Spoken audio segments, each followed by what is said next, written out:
మనకి ఏదన్నా ఒక చిన్న ప్రాబ్లమ్ వస్తే చాలు, కష్టాలన్నీ నాకే, ఎందుకు ఇలా అని చెప్పి బాధపడుతూ ఉంటాం కదా! ఇప్పుడు నేను చెప్పేది వినండి. ఈ మధ్య ఊరికెళ్ళేసొస్తుంటే బస్‌లో ఒక అమ్మాయిని చూసాను. తనకైతే బిలో 25 ఇయర్స్ ఏజ్ ఉండొచ్చు. తన 2 కిడ్నీలు పాడయ్యి డయాలిసిస్ చేయించుకుంటుందంట.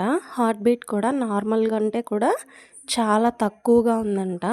డైలీ 1 లీటర్‌కి మించి వాటర్ కూడా తాగడానికి వీల్లేదంట.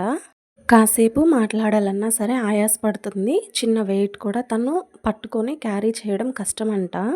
మనకి అన్నీ ఉండి కూడా చిన్న సమస్యలొచ్చినప్పుడు దేవుడెందుకిలా చేస్తున్నాడు అనని చెప్పి చాలా బాధపడుతుంటాము. నాకైతే ఒకరోజంతా ఆ అమ్మాయి గురించి గుర్తొస్తూనే ఉండింది.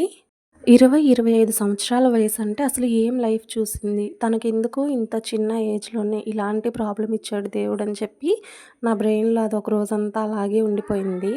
మీరు చెప్పండి, ఇలాంటి వాటితో పోల్చుకుంటే ఐఫోన్ కొనివ్వలేదనో, బైక్ కొనివ్వలేదనో, వెకేషన్‌కి పంపించలేదనో, పేరెంట్స్ మీద అలిగి పెద్ద పెద్ద డెసిషన్స్ తీసుకోవడం ఎంతవరకు కరెక్ట్? అలాగే లైఫ్‌లో ప్రాబ్లమ్స్ అనేటివి వస్తూ పోతూ ఉంటాయి. అప్పుడే జీవితం విలువ ఏంటనేది అర్థమవుతుంది. ఏదైనా ప్రాబ్లమ్ వచ్చినప్పుడు ఇలా ఎందుకయింది అని డీలా పడే కంటే దాని నుంచి బయటపడడానికి ఏదో ఒక సొల్యూషన్ వెతుక్కోవడం బెటర్ కదా! వీడియో లైక్ చేసి ఛానల్‌ని సబ్స్క్రైబ్ చేసుకోండి.